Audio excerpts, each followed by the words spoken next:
E aí pessoal, tudo bem com vocês? Bom, daqui a 10 dias começa o CrossFit Games de 2019. Então, é hora da gente dar uma comentada aí sobre algumas mudanças. Detalhes aí que a gente conversou no final do ano passado, conversamos no começo desse ano, quando as mudanças ainda não eram certas, a CrossFit soltava, eram as coisas meio largadas aí que a gente não soube direito, mas agora aí nos últimos dias aí a CrossFit tem dado as informações oficiais sobre as mudanças do Games.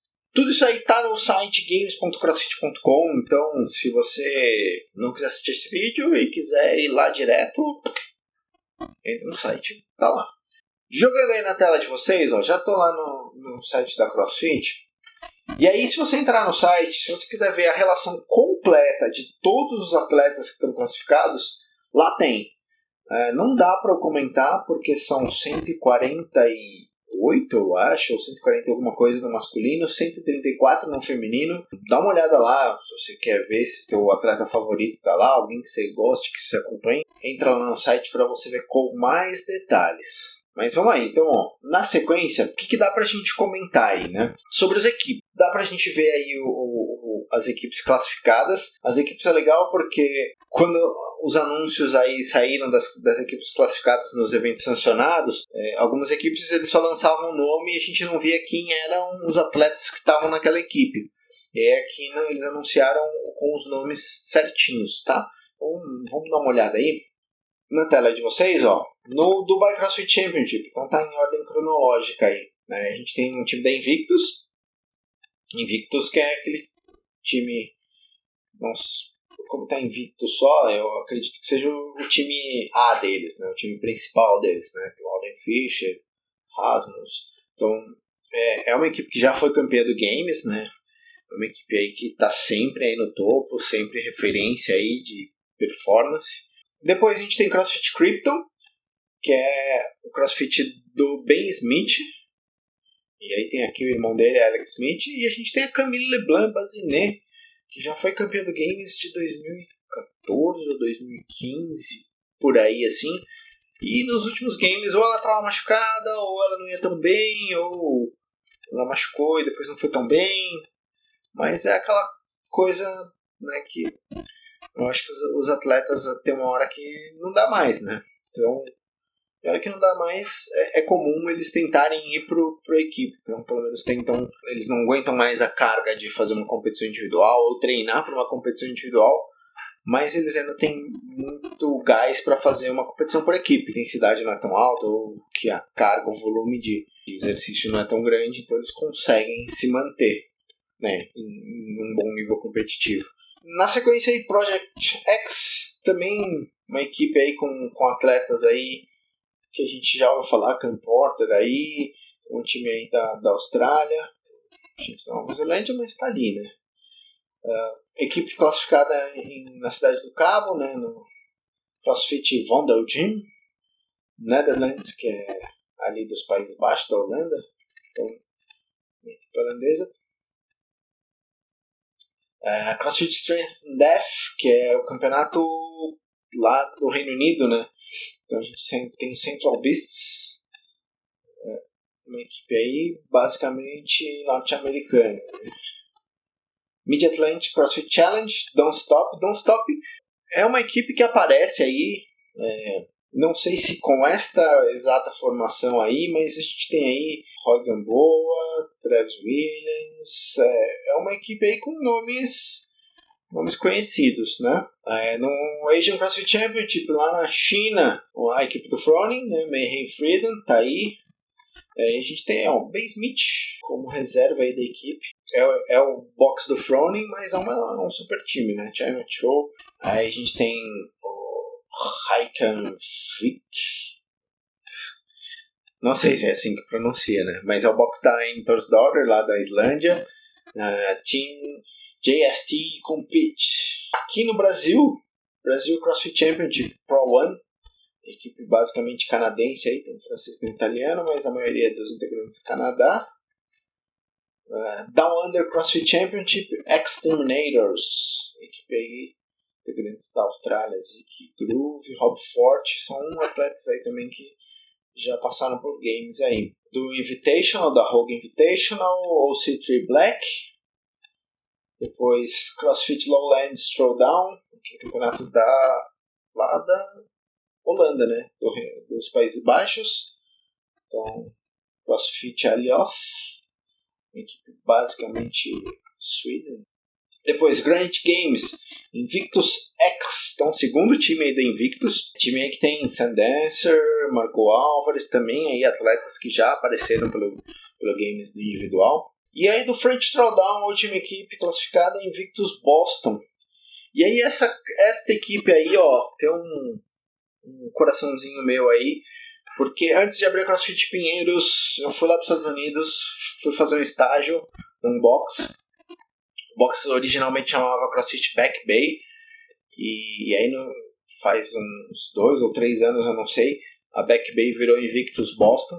Eu não conheço nenhum desses integrantes aí que tá nesta equipe aí, mas foi um box que me recebeu muito bem, aprendi muito lá, muito do que eu sei sobre competição era porque a Back Bay tinha uma equipe lá que ia pro Games. Na época que eu fui, eles tinham ido pro primeiro Games, não sei, ou tinham batido na trave, eles tinham ido pros regionais, quase tinham ido pro Games. Estamos falando aí de 2014. Lembrando bem, a história é isso. Quando eu fui pra lá, eles tinham batido na trave, eles quase tinham conseguido se classificar para ir pro Games. Não tinham conseguido ir, mas no ano seguinte eles foram pro Games. Dali em diante eu perdi meio contato, porque as pessoas que eu conhecia que estavam lá ou já tinham saído, ou tinham deixado de ser coach, tinham virado manager, tinham virado gerente, tinham subido de cargo aí dentro da instituição. E aí meio que eu perdi contato, não sei direito se eu conheço alguém que está lá ainda, mas como eu já pisei no chão lá deles, que eles treinam, já sofri lá, já deitei lá após o WOD, eu tenho um carinho especial ali, um coraçãozinho. Minha torcida fica pro Invictus Boston. E aí, continuando, a gente tem um total de 148 atletas masculinos participando, é isso? 148 atletas masculinos e 134 no individual feminino. Gente pra caramba, então lá atrás, no final do ano passado, começo desse ano, a gente tá naquela discussão de como é que vai ser e tal. Tinha informação mais ou menos, entrevista do Greg Glassman num podcast, então a gente não sabia se era oficial ou não. Eu tinha conversado com vocês que eu achava que a gente ia ter provas com cortes, como era nos primeiros Games, e é isso aí mesmo que eles anunciaram. Então, o Games começa com tudo isso de atletas, já vai ter a prova. Quem ficar de 75 para baixo já está cortado, e aí mais para frente de 50 para baixo corta, de 40 para baixo corta, de 30 para baixo corta, de 20 até ficar 10. Os 10 melhores competem lá. Não sei o quanto isso é legal, o quanto não é legal. É um formato novo, então a gente tem que esperar para ver como é que vai funcionar, como é que vão ser as provas. O que eu falava antes não tinha como a gente ter um Games com mais de 100 atletas. Eu tive a oportunidade de ir pro Games uma vez, e naquela época era o método tradicional até o ano passado de 4 baterias. E às vezes era meio chato, porque assim, 4 baterias, a prova para um time cap de 12 minutos, você fala, 48 minutos, mas não, né? Você tem um tempo de transição, entre atleta, sai atleta, não sei o que, então você ficava 1h30 para ver uma prova no masculino, mas aí você queria ver mais o feminino, você ficava 2h30, 3 para ver uma prova assim. Então às vezes era um pouquinho cansativo, um pouquinho chato. Com 100 e tantos atletas, com certeza não daria para fazer isso. As provas iam ter que ser muito mais curtas, ou com pouco material, ou muita gente. E muita gente numa arena, você não consegue acompanhar nada, porque tem muita gente ali ao mesmo tempo.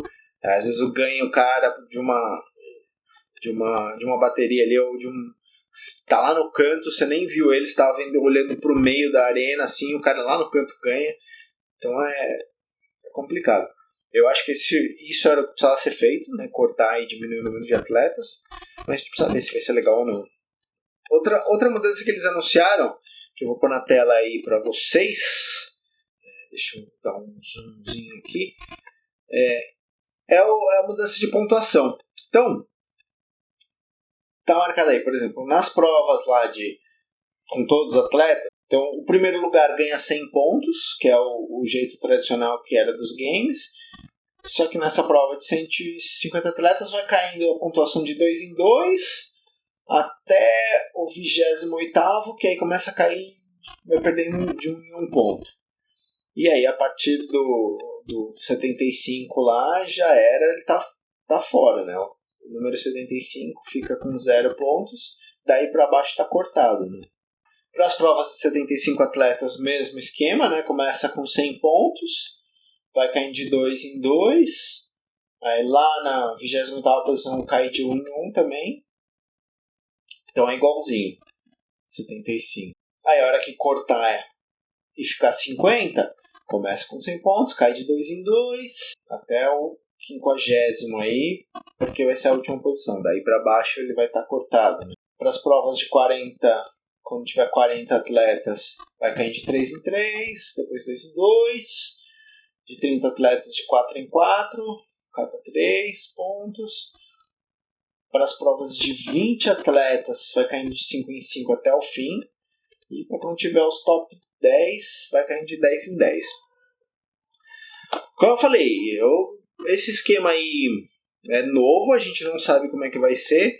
O que eu posso adiantar é que assim, a gente não vai ver aqueles atletas lá que fazem uma recuperação absurda, né? Então o cara vai muito mal numa primeira prova ou no comecinho do games lá, tá lá embaixo, e aí ele vai prova a prova, vai subindo, e às vezes pega pódio ou até campeão. O caso do Froning, teve um ano aí que ele foi muito mal numa prova de natação, que era o comecinho, e no final foi campeão.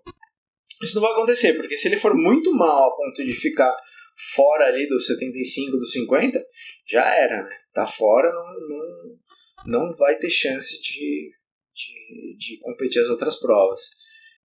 Então ele vai ter que sempre, pelo mínimo, pior que ele vai poder ir, ele é ficar dentro do corte ali, né? Então eu arrisco dizer ali assim que os atletas, né, para primeira e segunda prova aí que ficarem abaixo dos 30 já, assim, pouca chance eu acho de conseguir ganhar alguma coisa aí, porque abaixo de 30 já dificilmente, né, consegue. Por outro lado, esse esquema de pontuação eu acho que é interessante porque, né, se a gente tivesse um esquema que não fosse variável, como era nos games do passado, né, você ter a pontuação vai diminuindo igual em qualquer prova, a chance do cara recuperar é mais difícil, né? Nesse esquema, a chance do cara recuperar é um pouquinho mais fácil, ou menos difícil, sei lá.